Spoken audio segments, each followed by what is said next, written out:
За манай Данилан сүрэнгийн базар архичаагч та medical doctor PhD. Базар маань одоо энэ Америкийн нэгдсэн улс дахь энд амьдарч байгаа эрдэмтэн судлаачдын одоо нийлж байгуулсан нийгэмлэгт одоо ер нь нийгэмлэгийг үүсгэн байгуулсан уу тий? Нэг үүсгэн байгуулсан тэгээд энэ эрдэмтдийн одоо хурлыг зохион байгуулах багт ажилладаг ийм эрхэм одоо эрдэмтэн байна. Та тэгээд өөрийгөө бидэнд дэлгэрэнгүй танилцуулаач. Таны сая хэлсэнчлэн намайг базар архичаа гэдэг. Би анагаах ухааны сургуулийг төгссөн эмч мэргэжилтэй. Багасаа мэс цэлжүүлэхийг хүсэж бодож явж исэн тийм өрөөдөлтэй байсан. Тэгээд түүнийхээ дагуу ч бас хавдар судлалын төвд эслийн эмчийн резидентурт явж байгаад тэгээд Япон улсад PhD зэрэг хамгаалж судалгаа хийж исэн. Тэгээд түүнийхээ дараа энэ Америк нэгдсэн улсын эрүүл мэндийн хүрээлэнгүүдэд судлаач постдок судлаач гэж байдаг. Тийм журмаар ирж 4 жил судалгаа хийж байгаа. Тэрний дараа Америк нэгдсэн улсын хүнс эмийн агентлаг гэж байдаг. Энэ болон эмийн зөвшөөрөл болгодог тийм газар ороод сүүлийн хэдэн жил одоо тэнд эмийн чанар хариуцсан баг ахлаад тийм ажил хийж явж байгаа юм байна. Тэгэхээр одоо судалгааны ажлыг зогсоосон гэсэн үг үү? Тийм судалгаа дуртай байсан. Тэгээд судалгааны ажлаас одоо эмийн чанарын ажил руу хэлсэн. За сайн хэллээ шүү дээ. Би багаасаа мис засалж болох мөрөөдөлтэй байлаа гэж. Би бол одоо бага байхдаа бүр мис засалж гэж үг мэддэг байсан шүү дээ. Яаж багаасаа энэ их мөрөөдөл яг мөрөөдөл чинь яг одоо нэг үндсэн нэг шалтгаан байгаа шүү дээ. Танай гэр бүлийнхэн юмч байв уу? Яг миний мөрөөдөл бол за баг одоо би баг хэлчлээ. Ангаах турсноос эхэлсэн тийм мэдсэх маань. Тийм. Манай гэр бүлд эмч бол байхгүй. Манай ээж аав нэг эмч хүүхэдтэй болчихъя гэсэн манай бүхэл монголчуудын тийм хүсэл бодлоор намайг эмч болох уу гэд тийм санал тавьснараа би ангаахт орж эмч болох гараагаа эхэлж ирсэн. Тэгээд ангаахт ороход манай мэслийн эмч нар чинь их гоё шүү дээ тийм эмчилгээ хийгээд эмчилгээнийх нь үр дүн их хурдан гардаг тийм салбар. Тэгээд манай мэсэлж болох гэж ангаахт байхдаа их идэвхтэй явж ирсэн. Тэгээд нөгөө хүний эхлээд 4 жил 5 жил хүний их эмч гэж ерөхий сураад цаашаа нарийн мэрэгжил сонгоод явчихдаг шүү дээ тий. Тэр чугамар явсан. Би чинь дээр үед ангаах төгссөн л дөө. Манай ангаах 6 жил. Тэгээд бидний хүний их эмч гээд 6 жилийн дараа гардаг. Тэр үеийг бодвол одоо манай ангаахын сургалт их өөрчлөгдөж байгаа. Одоо бас нэдлэн ангаах дээр ороод гарахад бол ангаахын сургууль маань их хөгжиж шинэ сургалтын хөтөлбөртэй болж багш нар нь залуужиж их гоё сургууль болсон байсан болж харсан. За тэгвэл одоо ингээд базар маань ингээд төгсөөд Япон яваад Америк дээр л ингээд нэг замнал байна шүү дээ тий. Одоо яг энийг ингээд сонсож байгаа залуучууд одоо энд бас сурж байгаа залуучууд ч гэсэн цаашаа үргэлжлүүлээд одоо эрдэмтлийн ажил хийх цаашаа одоо докторийн профессорын зэрэг хамгаалах гэх хүсэл мөрөөдөл байгаа шүү дээ тий. Тэр залуучуудад одоо их төрчөө болоод өөрийнхөө туршлагаас хуваалцаач. Тийм л дээ хүн болгон өөр ингэсэн амьдралын төвхтэй байдаг. Бид нар манай амьдрал маань одоо яг аль чиглэл рүү яагаа явчихна гэдгийг бол хэзээ ч мэддэггүй. Би зүгээр нэг сонирхолтой нэг жишээ хэлье л да. Намайг 10 жилд байхад 5 хөрөөгээд нэг баг дэлхийг таарсан. Ажилласан. Тэрний Америкт аялал дотор тэд нар Америкт ажиллаж исэн нэг Монгол эрдэмтний гэрт очиж ажил дээрсэн сурвалжлаа авч ирсэн. Тэр хүн цагаан улган дээр иммунологийн судалгаа хийдэг гэж хүн гарч ирсэн байхгүй. Тэр хүн бол ариа доктор. Яг би тэгж бодчихсон. Би яг тэгж асуух гэсэн байхгүй. Тэр чинь Illinois байсан уу те? Тэгэхэд NIH дэрсэн байсан тийм үү? NIH дэрсэн. Тэр үед бол би судлаач болно, би ирээдүйд ийм судалгаа хийнэ гэдэг ойлголт бол надад байгаагүй. Гэхдээ тийм монгол хүн тэнд тийм судалгаа хийгээ явж гин гэдэг мэдлэг тэр мэдээлэл минь тархинд яагаад ч үлдсэн. Тэ? Тэгэхээр бид нар чинь нэг тийм байдлаар үлгэр дуурайл үзүүлж тиймэрхүү монгол хүн тийм хийж болдгийм байна гэдэг тийм мэдээлэл авах маань ер нь манай энэ хойч ирээдүйд төмөөлүүлж улам ингэж тиймэрхүү байдалтай өсөж хөгжихэд маш ач холбогдолтой юм байдаг. Тийм учраас өнөөдөр Америк нэгдсэн улсад мэргэжлэрээ ажиллаж маш том байгууллагууд эмнэлгүүдэд мундаг ажил хийж байгаа монголчууд зөндөө байна. Тийм учраас эднэрийг энэ Америкт ирж байгаа саяны хэлсэн залуучууд байна, оюутнууд байна. Тэднэртэй харуулж одоо хооронд нь холбоогийн тогтоож тэгээд тэднэрт нэг ингэж ийм юм байж болтгийм байна гэдэг нэг үндсийг тавьж өгөх. Тийм бодол бол би ингээд бүр дээр үеэс л ингээд яваад ирсэн. Явж идэг байхгүй юу? Тэгэхээр одоо тэр бодолч яг өнөөдөр биелэлээ олцоо одоо нийгэмлэг байна шүү дээ, тийм ээ. Тий. Тэгээд танай нийгэмлэгийн яг за мэдээж энэ 3 жил 3 дахь удаага хурлаа хийж байгаа. Гэхдээ 3 жилийн өмнө үүсгэсэн үү эсвэл арай жоохон өмнө байсан үү? Тэгээд ер нь анх одоо хинтээ холбогдов. Яаж манай нэг We Together-тэй та хэд бас холбогдож таарсан бэ? Тий. Энэ нийгэмлэгийг анх бүр санаачилсан хүмүүс нь манай Отгон Заяа, Ган Төмөр, We Together-ийн алтан чимэг. Тэ? Энэ эднэр хамт сууж байгаа тэгээд эднэр чинь бүгдээрээ л нийгэмдээ сайн хийчих гэсэн тийм үндсэн дээр хоорондоо ярилцж байгаад нэг юм санаа гарсан юм байдгийг. Тэгээд эднэр маань ингэж хоорондоо ярилцж байгаад нэг юм ер нь хүмүүсийг холбодог хурал зохион байгуулъя гэж анх энэ чинь 2023 оны асуудал яригдж байгаа л да.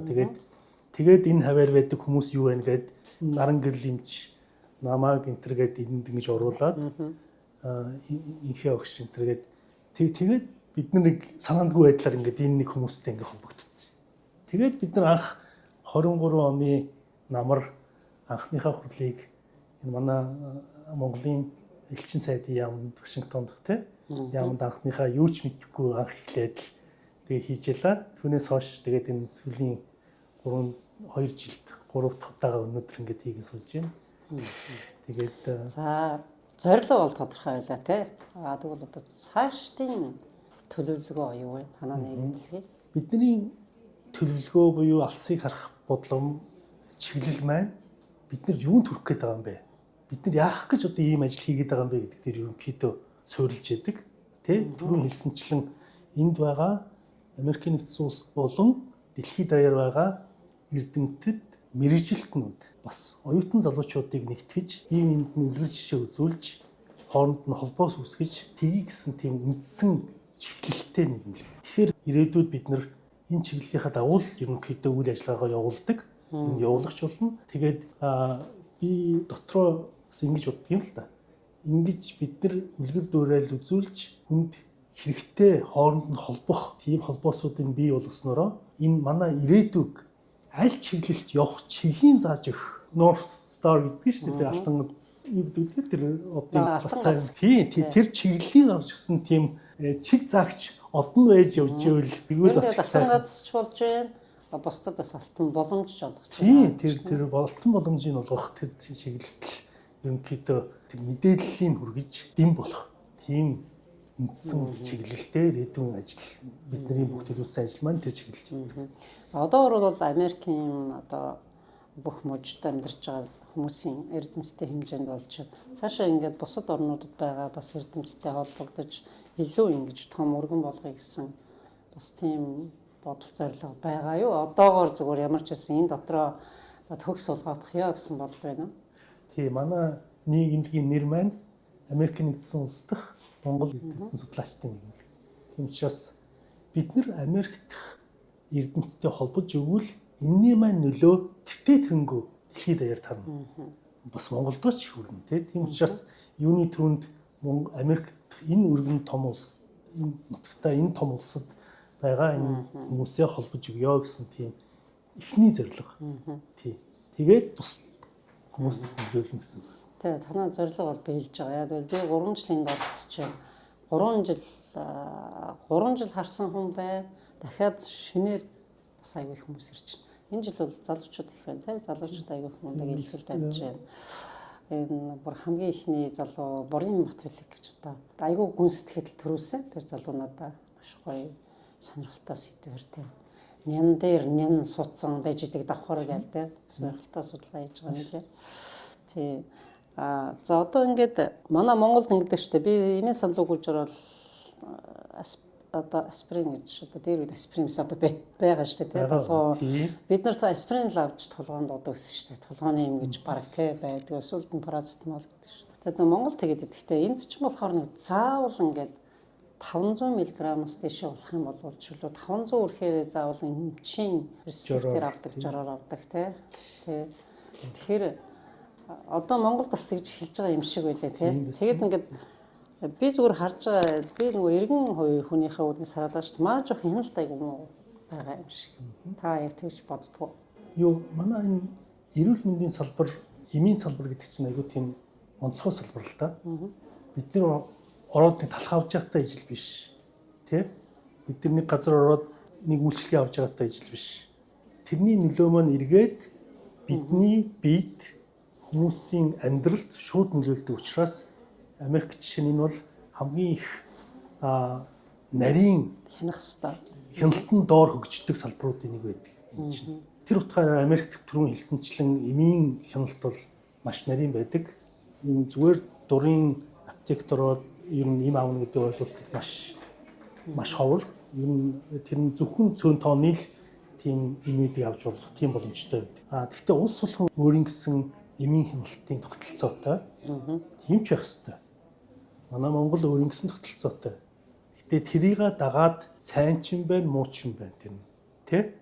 Гэхдээ одоо манай Монголын эмийн тогтолцоо хуучин нэлээд задгаа байсныгаа бодвол эргэж арай хяналтанд ороод хамаагүй хүчтэй эмийг шууд зарддаг байдлаас татгалзаж явж байгаа нь бас би зүгээр хувь хүнийхээ хувьд бас зөв чиглэл рүүгээ явж байгаа болов уу гэж боддгийг. Одоо та энэ эмийн байгууллагт ажилладаг хүний хувьд одоо recall хийдэг шүү дээ зарим юмнуудыг. Америкт байж байгаа л тийм. Тэр үед яаж мэддэг нөгөө хуу хүн дээр гарч байгаа side effect-с болоод авчдаг юм уу?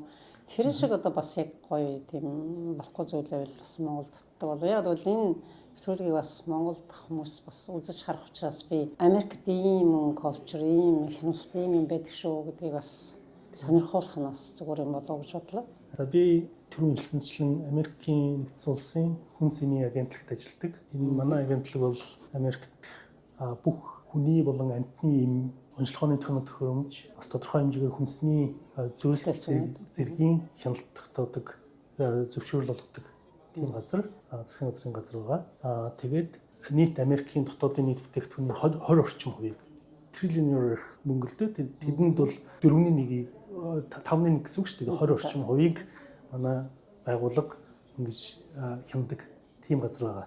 Тэгээд сая recall гэж хэллээ. Recall гэдэг маань угаасаа зах зээл дээр гарцсан зарагдж байгаа эмийг үеийн нэг юм болохгүй юм гараад ирчлээ шүүгээд буцаж тэр үйлдвэрлэгч нь татахыг хэлж байгаа юм тий. Тийм учраас яахаар тэгдэм бэ гэдэг маань цаана маш том процесс явсны үндсэн дээр энэ юм маань яаж хэрэглэх ёстойгоор хэрэгэлсэн ч гэсэн хүний амь нас эрүүл мэндэд муугаар нөлөөлөх ер нь шанс маш өндөр болчлоо гэдэг нь баримтаар нотлогдсон тохиолдолд тэр recall гэдэг процесс чинь юм. Тийм учраас за энэ Америкт яг ийм процесс гэхдээ энэ маш ховролтой хаана нэг явдаг тийм. Яг тэгэхээр угаасаа тэр систем нь айгүй тийм чанга систем учраас recall болох төвшөнд очих эмийн тоо маш бага байдаг. Манай Монгол бол өөрийн гэсэн системтэй тэрэн дотроо бас болохгүй юм гарч ирвэл тэрийг буцааж татах тийм тогтолцоо бол байх ёстой. Тэр тогтолцоогийнхаа дагуу л явдаг болов уу гэж бодож байна. Тийм яг байдаг байж магадгүй тийм яг сайн мэдгүй болоо. Гэхдээ байдаггүй бол одоо ийм байдаг юм байна шүү гэд бас та мэдээд авал зүгээр. За манай базарч одоо ингээд завгүй ажилдаг л одоо хүн байх тийм ээ. Эрдэм шинжилгээний ажил хийжснаа дараа нь ингээд байгуулах тийм. Одоо ер нь чөлөө цагаа хэрхэн өнгөрөөж? Яг хөө за бидний энэ нийгэмлэгийн хийдэг ажил маань бүгд сайн дурын ажил тийм. Бидний ажлынхаа гадуур та бүгд ялгаагүй. Манай видеогээд манай байнгын хамтран ажиллагч байгууллагын хүмүүс байна. Бид бүгд бол энийг дандаа л ажлын бус цагаар хийж байгаа шүү дээ. Тийм. Яг тэгэхээр чөлөө цаг бол бас тодорхой хэмжээгээр бага янз бүр байдаг. Би 2 хүүхэдтэй. Тэгээ хүүхдүүдтэйгээ гэртээ бол тэгэл хүүхдүүдийнхээ ийш тийшээ явах юмд нь жолооч болцоо хийгээл тиймэрхүү байдлаар их цаг явдаг. Тийм. Тэгээд бүгдээрээ би хүүхдүүдийн маань аав, эхний маань нөхөр нь учраас тэг гэрийн ажилд бол оролцсон. Гэр орондоо юм хийх хөс дуртай. Яг хоо би нэг юм асуулт асуухгүй. Та яг хоо хариулах дургүй байж болно. Танай эхнэр бас тантай нэг адил мэрэгжлийн эмч хүн үү? Тийм манай эхнэр бас эмч хүн. Тийм анагаах ухааны сургуулийг төгссөн. Гоё тийм. Одоо бас энэ Америкт бас эмчээр ажил хийж байна тийм. Эндээ эмчээр ажилладаг. За. Танай хүүхдүүдээс одоо бас нэг эмч болъё гэсэн энэ юм одоохондоо жижигхэн байгаа юу хүүхдүүд? Одоохондоо арай тэр тал руу ярьсан одоохондоо аргуу. Даашгүй мэс засалж болно багасаа бодоогүй тийм ээ. Бодож арай ихлийг байгаа байх гэж. Тийм за тэгээд ийм сайхан буянтай ажил хийж байгаа. Яг үнэн одоо чиний яран дотор орж байгаа энэ байгаа хүмүүсийг ингээд network үүсгээд мэдүүлээд ийм сайхан боломжууд байгаад байна шүү гэдгийг энэ Америк дотор байгаа хүмүүстэй ч төдийгүй одоо энийг Монголоос ирэх гэж байгаа эсвэл Монголд хараа сууж байгаа залуучуудтай төрчөө болж байгаа. Ийм ажил хийсэнд одоо талархаж байна.